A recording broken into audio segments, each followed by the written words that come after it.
विधानसभा आम चुनाव 2023 के परिणाम आए सामने। झुंझुनू की 7 विधानसभा सीटों के परिणाम आए सामने।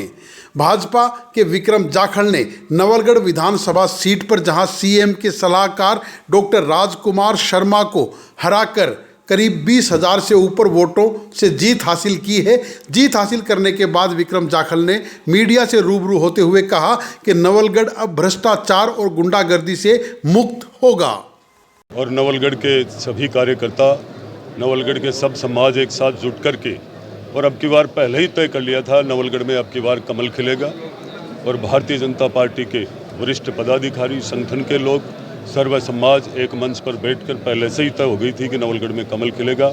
और ये जीत नवलगढ़ की जनता की जीत है, ये भारतीय जनता पार्टी की जीत है, ये नवलगढ़ के आम कार्यकर्ता की जीत है, नवलगढ़ के सर्व समाज की जीत है। जनता को क्या संदेश देना चाहिए? जनता से जो किए हैं वादे, चाहे वो सीमेंट फैक्ट्री हो, चाहे बदराना जोड़ हो, चाहे नौजवानों का रोजगार की बात हो, चाहे नवलगढ़ को भ्रष्टाचार मुक्त कराने की बात हो, नवलगढ़ को अच्छा प्रशासन की बात हो, ये सब होगी।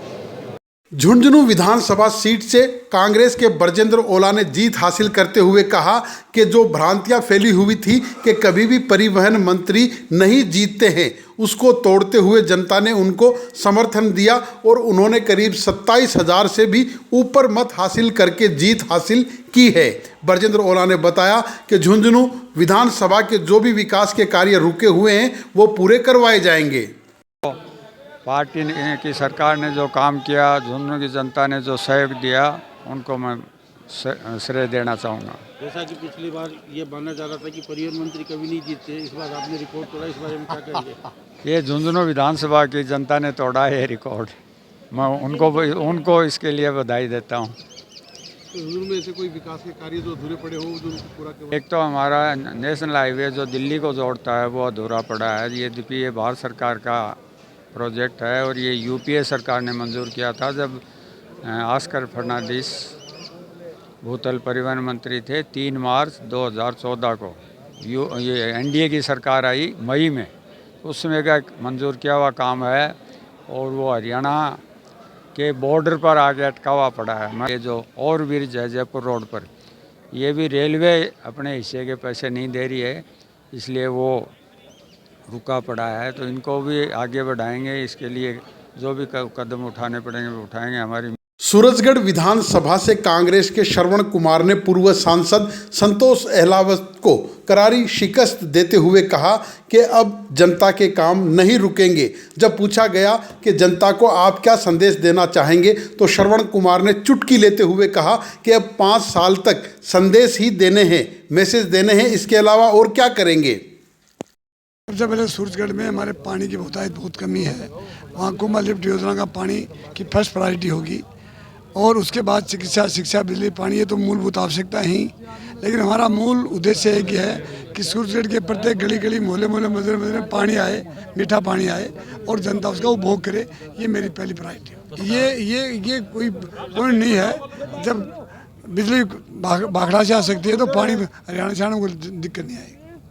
के मैसेज सूरजगढ़ की जनता देना चाहोगे? जनता मैसेज देंगे, 5 साल मैसेज देंगे और क्या देंगे। मंडावा विधानसभा से कांग्रेस की रीटा चौधरी ने वर्तमान सांसद नरेंद्र कुमार खीचड़ को हराते हुए जीत हासिल की। जीत की घोषणा होते ही रीटा चौधरी कमरे से बाहर निकली और अपने समर्थकों को मुस्कुराते हुए उनका आभार व्यक्त किया और सभी को बधाई व धन्यवाद भी दिया। रीटा चौधरी ने बताया कि मंडावा की जनता ने विकास के कार्यों को समर्थन दिया है। ही विकास के कार्यों को तवज्जो दी है मंडावा की जनता ने। तो इतनी बड़ी जो जीत है वो विकास कार्यों को और हमारी सरकार की जो योजनाएं हैं जिससे लोगों को लाभ पहुंचा है, ये जीत उनकी मानती हूँ। मेरे तमाम कांग्रेस के कार्यकर्ताओं को बहुत ज़बरदस्त मेहनत करी और जनता में शुरू से ही विकास के कार्यों को लेकर बहुत उत्साह था कि मंडावा क्षेत्र के अंदर बहुत काम हुए हैं। तो ये जनता की जीत है, कांग्रेस कार्यकर्ताओं की जीत है। अब जीतने के बाद जो हमेशा रहती है यही विकास के कार्य, लोगों के बीच में जाकर उनकी समस्याओं का समाधान करना और जो कार्य अभी अधूरे रह गए उनको पूरा करवाना। पिलानी विधानसभा से सेवानिवृत्त शिक्षा अधिकारी पितराम सिंह काला ने जीत हासिल की। पितराम सिंह काला ने बताया कि वो पिलानी के ही रहने वाले हैं और पिलानी शिक्षा की नगरी है और अब वो जीत गए हैं तो शिक्षा को लेकर और भी नए आयाम स्थापित करेंगे।